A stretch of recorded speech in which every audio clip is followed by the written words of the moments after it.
అందరికీ నమస్తే. ఎక్కడ ఏడ ఏ టైంలో ఏ వేదిక దొరికినా సరే ఆడ పోయి మూసి హైడ్రా ఇదే ఇక రాష్ట్రంలో వేరే ఏమి ముచ్చటనే లేదు. పలానా డెవలప్ చేద్దాం, పలానా వాళ్ళకి పలానా ఇద్దాం, పలానా వాళ్ళకి పలానా సాయం చేద్దాం, పలానా వాళ్ళకు ఏదైనా చేద్దాం, గవర్నమెంట్ చేయబోతుంది ఏం లేదు. కూలగొట్టుడు కూలగొట్టుడు కూలగొట్టుడు కూలగొట్టుడు ఖాయం. ఇప్పుడు కాగా జయంతి ఈరోజు పాపం పెద్ద మనిషి ఆయన పేదల కోసం కష్టపడ్డాడు. ఆడపోయి కనీసం ఆయన ఆత్మ కూడా శాంతి లేకుండా చేసిండు రేవంత్ రెడ్డి గారు పోయి. పాపం పైన ఏడునుడు కాక కానీ ఆయన పేదల కోసం గుడిసెలేసి ఇల్లు కట్టించినోడు, పేదల కోసం గుడిసెలేసినాడు. ఆయన పేరే గుడిసెల వెంకట స్వామి చేశారు. అందుకే గుడిసెల వెంకట స్వామి చేసిండ్రు ఆయన్ని. గడ్డ వెంకట స్వామి కాస్త గుడిసెల వెంకట స్వామి ఎందుకైనంటే ఆడ ఈడ మన దగ్గర ఈడ మహేంద్ర హిల్స్ ఉంది కదా, సికింద్రాబాద్ మహేంద్ర హిల్స్ గట్కెళ్ళకెళ్ళి బస్తీలు కొని ఎక్కడెక్కడో చాలా ఏరియాలలో పేదలకు గుడిసెలేసి వాళ్ళకు గవర్నమెంట్తో కొట్లాడి వాళ్ళు ఎక్కడైతే గుడిసెలు వేసినారో ఆ ప్లేస్ వాళ్ళకే వస్తలు చేసిండ్రు. అట్లా చాలా ఏరియాలో చేసినారు కాబట్టి ఆయన పేరు గుడిసెల వెంకట స్వామి అయింది. ఈరోజు జయంతి. ఆ కార్యక్రమానికి పోయి ఏం మాట్లాడిన ఒకసారి వినండి. ఆడ కూడా కాగా జయంతి వేదిక పైన కూడా కాక ఆత్మ క్షోభించే విధంగా మాట్లాడినారు. ఆయన్నేమో పేదలకు ఇల్లు కట్టించాలి, పేదలకు గూడు ఉండాలి, పేదలకు గుడిసె ఉండాలి, కనీసం గుడిసె ఇచ్చిన ప్లేస్ ఇచ్చిన వాడు ఇల్లు కట్టుకుంటాడు అనేదో కాక ఆశయం. ఈయననేమో ఆడపోయి పేదలు కూలగొట్టాల్సిందే. హరీష్ రావు కేటీఆర్ రండ్రి వాళ్ళకి ఏమి ఇద్దామో మాట్లాడదాం. మరి నిన్నమోనేమైంది ఆయన నీకు ఒకసారి వినండి. అందుకే ఈరోజు నేను స్పష్టంగా మూసి పరివాహక ప్రాంతంలో ఉన్న పేదలకు ఒక మాట ఇవ్వదలుచుకున్నా. మిమ్మల్ని ఎవరిని నిర్వాసితులను చేయము, మిమ్మల్ని అనాథలను చేయము, తప్పకుండా మిమ్మల్ని ఆదుకునే విధంగా మీకు ప్రత్యామ్నాయం ఏర్పాట్లు చేసే బాధ్యత రాష్ట్ర ప్రభుత్వం తీసుకుంటుంది. మూసి రివర్ బెడ్ లో ఉన్న కష్టాలలో ఇక్కడికి వచ్చి ఆ మూసి మురికిలో దోమలకు అక్కడుండే కాలుష్యమైన వాతావరణంలో కూడా ఉంటున్నారు, నివసిస్తున్నారు. అంటే నిజంగా వాళ్ళు అత్యంత నిరుపేదలు, ఏ ఆదరణ లేక ఏమి చేయాలో తెలియకనే వాళ్ళు అక్కడ నివసిస్తున్నారు. బఫర్ జోన్ లో ఉన్న వాళ్ళు కూడా డబ్బులు ఉన్న వాళ్ళు కాదు, వాళ్ళు పేదవాళ్ళు. అందుకే మూసి రివర్ బెడ్ లో ఉన్న వాళ్ళకి కానీ బఫర్ జోన్ లో ఉన్న వాళ్ళకి కానీ తప్పకుండా రాష్ట్ర ప్రభుత్వం ప్రత్యామ్నాయం చూపిస్తుంది. పేదలకు నిల్వ నీడనివ్వడానికి ఒక నిర్ణయం తీసుకున్న కాక వెంకటస్వామి గారి జయంతి సందర్భంగా నేను చెప్పదలుచుకున్నా, మీరు ఎవరైనా రెచ్చగొడితే వారి మాటలు నమ్మకండి. ప్రభుత్వానికి ఒక స్పష్టమైన విధానం ఉంది, ప్రభుత్వం మిమ్మల్ని ఆదుకుంటుంది. వాళ్ళు వీళ్ళు వచ్చే మాటలు చెప్పిన వాళ్ళు వాళ్ళ ఫామ్ హౌస్లను కాపాడుకోవడానికి మిమ్మల్ని ముసుగుగా రక్షణ కవచంగా వాడుకుంటుండ్రు తప్ప మీ ప్రయోజనం కోసం కాదు. ఈ రోజు మాట్లాడే వాళ్ళందరికీ నేను సూచన చేస్తున్నా. ఓకే, పేదలు బఫర్లో ఉన్న వాళ్ళు కూడా పేదలే, వాళ్ళని మరింత పేదలను చేస్తామని మాట్లాడుతుంటారు ఆయన. అంతే కదా ఆయన అర్థం. ఏమి ఇస్తాడు? డబుల్ బెడ్రూమ్ ఇల్లు ఇస్తాం, లేకపోతే ఇందిరమ్మ ఇల్లు ఇస్తాం. ఏడా ఆ చెత్తల జవహర్ నగర్ చెత్త కుప్పలు ఉన్నాయి కదా, ఆడ ఇస్తాను కదా ఆల్రెడీ. ఆడ డబుల్ బెడ్రూమ్ ఇందిరమ్మ ఇల్లు కట్టిస్తాం, వాళ్ళు రెక్కల కష్టంతో కట్టుకున్న ఇల్లు ఉంచారని వాళ్ళు అడుగుతున్నారు. ఇక్కడ ఒకవేళ నిజంగానే మూసి రివర్ బెడ్ వేరు, మూసి రివర్ బెడ్లో నీళ్ళలో ఉండడం వేరు, బఫర్ అని చెప్పి తీసుకున్నారు చూడు, అక్కడ జరుగుతుంది వ్యవహారం అంతా కూడా. బఫర్ అని దేనికోసం తీసుకుంటున్నారో చెప్పొచ్చు కదా. ఇన్ని మీటింగ్లలో ఇన్ని మాటలు మాట్లాడినరు. మీకు సమాజం నుంచి మద్దతు రావాలంటే ముందు మీరు మూసి ఎందుకు, ఈ మూసిని ఎందుకు మీరు సుందరీకరించాలనుకుంటున్నారు, ఎంత సుందరీకరించాలనుకుంటున్నారు, ఎన్ని ఇండ్లు లేపేయాలనుకుంటున్నారు. వీళ్ళు చెప్పినట్టు 10,000 ఇండ్లు 14,000 ఇండ్లు కాదు. మీరు ప్రతిసారి ఒక్కొక్క రోజు ఒక్కొక్క మంత్రి ఒకలాగా మాట్లాడితే జనాలను తప్పుదో పట్టించే ప్రయత్నం చేస్తున్నారు. 1,00,000 ఇండ్లు ఎందుకు మార్క్ చేసినారు అనేది ఇంపార్టెంట్. ఇక్కడ కేవలం 10,000-15,000 కాదు. నేను మళ్ళీ చెప్తున్నా, మీరు 30 గజాలు ఉన్న వాళ్ళకు 40 గజాలు ఉన్న వాళ్ళకు వాళ్ళకి డబుల్ బెడ్రూమ్లు ఇచ్చి 50,000 ఇస్తారా, 1,00,000 రూపాయలు ఇస్తారా, 10 లక్షలు ఇస్తారా, మంచిదే. మీరు ఎంత ఇస్తే అంతే, వాళ్ళంతా పోతారు, సంతోషం. మీరు కూడా అంతవరకు ఆ మూసిని ప్రక్షాళన చేస్తే, మూసిని సుందరీకరిస్తే ఇబ్బంది లేదు. కానీ మీరు ఒక పెద్ద ప్రైవేట్ ప్రాజెక్ట్ తీసుకొస్తున్నారు కదా, ఆడ మొత్తం హోటల్స్ కట్టాలి, ఓయో హోటల్స్ కట్టాలి, ఆడ మొత్తం క్లబ్బులు కట్టాలి, పేకాడ క్లబ్బులు, ఆడ మొత్తం అది చేయాలి ఇది చేయాలని చెప్పేసి అడిగి ప్రశాంతంగా బతుకుతున్న వాళ్ళందరినీ తీసుకుపోయి డబుల్ బెడ్రూమ్లు ఇస్తూ ఉంటున్నారు. అక్కడ వచ్చింది ప్రాబ్లం.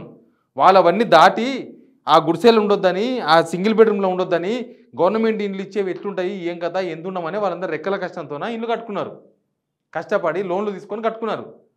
ఇప్పుడు మీరు వాటి మీద కన్నేసారు కదా, గద్దొచ్చి ఎత్తుకపోయినట్టుంది వాళ్ళ కథ. ఇప్పుడు పాపం వాళ్ళు కేటీఆర్ ఇవ్వకపోయినా, హరీష్ రావు ఇవ్వకపోయినా, ఎవ్వరు ఇవ్వకపోయినా వాళ్ళు అట్లే మాట్లాడతారు, వాళ్ళు అట్లే వాళ్ళ బాధను అట్లే వ్యక్తీకరిస్తారు. కామన్ అది. ఎందుకంటే వాళ్ళు కడుపు కొడితే ఊకుంటారా? నీ ఇల్లు ఊలగొడతామంటే ఊకుంటారా? నిన్న ఎవరు చెప్తున్నారు నాకు, సార్ ఆయన గవర్నమెంట్ ఇంటికి ప్రజాభవన్కి పొమ్మంటేనే లేదు లేదు నేను మా ఇంట్లోనే ఉంటా అన్నాడు. అట్లాంటిది మేము మా ఇల్లు ఇడిసి ఇంకో ఇంటికి ఎందుకు వద్దాం సార్ అని ఒక ఆయన ఫోన్ చేసింది నాకు. నిజమే కదా, ఆయన ప్రజాభవన్కే పోలేకపోతున్నాడు. మరి వాళ్ళు ఎందుకు పోతారు ఇంకో ఇంటికి? వాళ్ళకి ఏం అవసరం? మీరు గవర్నమెంట్ జాగా ఎంతవరకు ఉందో అంతవరకు కట్టుకో, కానీ ఇప్పుడు గవర్నమెంట్ జాగా కాదు ప్రైవేట్ జాగాలకు ఎంటర్ అవుతున్నారు. ప్రైవేట్ జాగాలను డైరెక్ట్గా గుంజుకుంటున్నారు ప్రైవేట్ జాగాలను.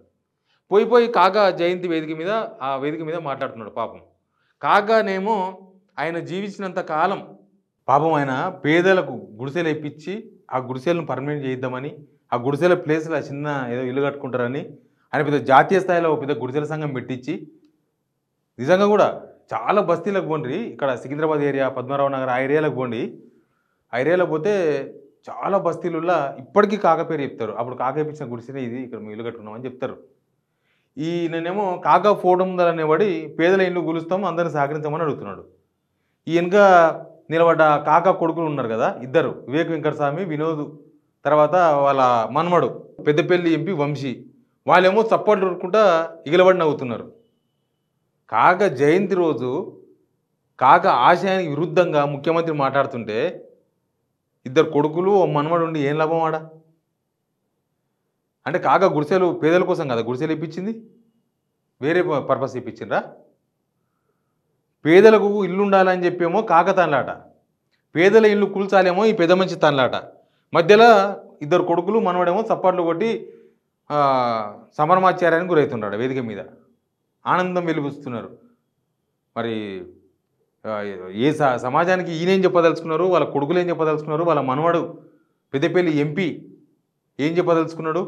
ఆడపోయి ఈయననేమో పేదోళ్ళ ఇల్లు కూలగొడదాం, పేదోళ్ళని రోడ్డు మీద పడేద్దాం, రండ్రి ఏమేం కావాలన్నా మాట్లాడదాం అంతే తప్ప, మరి మూసి దీనివల్ల ఇది ఇంపార్టెన్స్, దీనివల్ల ఇది తెలంగాణకి జరుగుతుంది చెప్పొచ్చు కదా. డిపిఆర్ ఏడ ఉంది? ఏమీ లేదు. ఇక వాళ్ళని రెచ్చగొట్టినట్టు ఎవరు మాట్లాడారు? అసలు రెచ్చగొట్టింది ఈయననే, ముఖ్యమంత్రి గారే రెచ్చగొడుతున్నారు, రోజు రెచ్చగొడుతున్నారు. ఎందుకో తెలియదు. కిరాయి మనుషులను తీసుకొచ్చి ఏడిపిస్తున్నారు. కిరాయి మనుషులా వాళ్ళు? మూసి గడ్డ మీద మూసికి దూరంగా ఇల్లు కట్టుకొని, ప్రైవేట్ జాగాల్లో ఇల్లు కట్టుకొని, అపార్ట్మెంట్లో ఫ్లాట్స్ కొనుక్కొని ఉన్న వాళ్ళు వాళ్ళంతా కిరాయి జనమా? అట్లా కనిపిస్తున్నారా మీకు? ఒకసారి పోయిరండి, వాళ్ళ కిరాయి జనమో అసలు జనమో తెలుస్తుంది కదా. ఎవరన్నా పంపొచ్చు కదా, మీ మినిస్టర్ను పొన్నం ప్రభాకర్ అన్న పంపు ఒకసారి ఆడికి, హైదరాబాద్ మినిస్టర్ కదా, పంపొచ్చు కదా ఒకసారి, ఏమవుతుంది? లేదు అని అంటే మీ పొన్నం ప్రభాకర్ కాకపోతే మన ఇనబిల్లో శ్రీధర్బాబు గారిని పంపండి, సెక్యూరిటీ ఇవ్వకుండా పంపండి. ఎందుకంటే సెక్యూరిటీ ఇస్తే బాగుండదు, ఆ జనాల దగ్గర ఉన్న సెక్యూరిటీ లేకుండా పోయిస్తే మీకు అర్థమవుతుంది విషయం ఏందో. మీరు పోకుండా ఉత్తగా అదేంది డ్రోన్లు తిప్పి డ్రోన్లకి వెళ్ళి చూస్తే సెక్రటరీ కూడా ఇంతే కనిపిస్తుంది. అప్పుడు సెక్రటరీ కూడా ఇంతే అనిపిస్తుంది, సెక్రటరీ కూడా ఏదో ఒకటి 5,000 10,000 ఇద్దామనిపిస్తుంది. అట్లా కాదు, జనాలకు దిగితే తెలుస్తుంది అసలు మూసికి ఎంత దూరంలో ఉన్నారు వీళ్ళు, అసలు అది గవర్నమెంట్ జాగానా, అది ఎఫ్టీఎల్లా, బఫర్ ఎందుకు చెప్పు, మూసికి బఫర్ ఎందుకు చెప్పు, మూతికి బఫర్ పెట్టినట్టుంది ఇది. మన మూతికి ఏమో బఫర్ ఎక్కువనే ఉన్నది, కానీ మూసికి ఎందుకు బఫర్? మూసిలో మనం పోసే నీళ్ళే కదా మూసిలో పోయేది. ఇప్పుడు అదే కదా. ఇప్పుడు ఆయన ఏమంటున్నాడు, నీళ్ళు తీసుకొచ్చి మల్లన్న సాగర్కి వెళ్ళి తీసుకొచ్చి గండిపేటలో పోసి గండిపేటకి వెళ్ళి నీళ్ళు వదులుతామంటున్నారు. మరి వదలండి, దానికి మనం వదిలేదానికి అది మాన్యువలే కదా, ఎన్ని నీళ్ళు వదలాలో మనకే తెలుసు కదా. అదేం వరద పైనకి వచ్చేది ఏం లేదు కదా, ఇంక ఇప్పుడు మొత్తం కట్ చేస్తారు కదా. మీరు మళ్ళీ వరద వదిలిండ్రు అనుకో, దానికి ప్రక్షాళన అని పేరు పెట్టకండి, వేస్ట్. మళ్ళీ చెత్త చెదారం మన మలమంతా దానిలోకి పోతుంది మళ్ళీ పొద్దుగాలు వేస్తే కదా. కిషన్ రెడ్డి ఒక వాల్యుబుల్ క్వశ్చన్ అడిగింది, అది కూడా సమాధానం చెప్పాలి రేవంత్ రెడ్డి గారు. మీరు 70% 80% హైదరాబాద్ డ్రైనేజ్ వాటర్ మొత్తం కూడా మూసీలకు పోతుంది. ఇప్పుడు మూసీలకు మీరు గంగా నీళ్ళు తీసుకొచ్చి వదులుతారు కదా, గోదావరి నీళ్ళు తీసుకొచ్చి వదిలిన తర్వాత ఈ నీళ్ళు ఈ పనికిరాని నీళ్ళు మన చెత్త నీళ్ళు ఉన్నాయి కదా, వాటిని ఎక్కడ పంపిస్తారు? వాటిని ఏం చేస్తారు? రోడ్ల మీద వారిస్తారా? హుస్సేన్ సాగర్లకు మళ్ళిస్తారా? ఇంకేం చేస్తారు మరి దాన్ని? కాగా ఆత్మకు శోభించే విధంగా మాట్లాడారు మీరు. కాగా ఆత్మకు శోభించే విధంగా. నాకు తెలిసింది కాగా గురించి మీకు ఏం తెలియదు. మీరు టీడీపీలో ఉన్నారు, కాగా కాంగ్రెస్ వాది, తెలంగాణవాది. కాగా మీరు తెలంగాణవాది కాదు కాబట్టి ఎప్పుడు కలవలేదు, ఇప్పుడు కలవలేదు. ఎందుకంటే వాళ్ళ కొడుకులు మీ పార్టీ ఉన్నారు కాబట్టి మీరు వేరు ఇప్పుడు, అంతే కదా.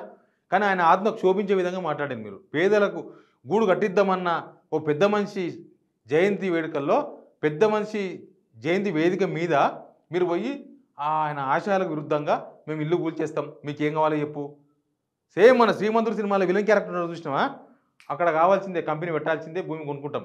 సేమ్ అట్లే ఉంది ఇక్కడ. మీరు డిసైడ్ అయ్యారు ఆడ మొత్తం ఇవన్నీ గుంజుకోవాలని, కానీ వాళ్ళు డిసైడ్ కాలే స్వామి, జనం డిసైడ్ కాలే, జనం ఇంకోటి డిసైడ్ అయ్యారు. ఆడిపోతే తెలుస్తుంది ఏం డిసైడ్ అయ్యారు. ఇక్కడ ఎవరు జనాలు డిసైడ్ అవసరం లేదు, అలా కడుపు మండి మాట్లాడుతున్నారు. ఓసారి మీరు మండకపోతే మీరు పోయిరండి, వాళ్ళ కడుపు మండుతుందో లేదో తెలుస్తుంది. Please subscribe signal TV.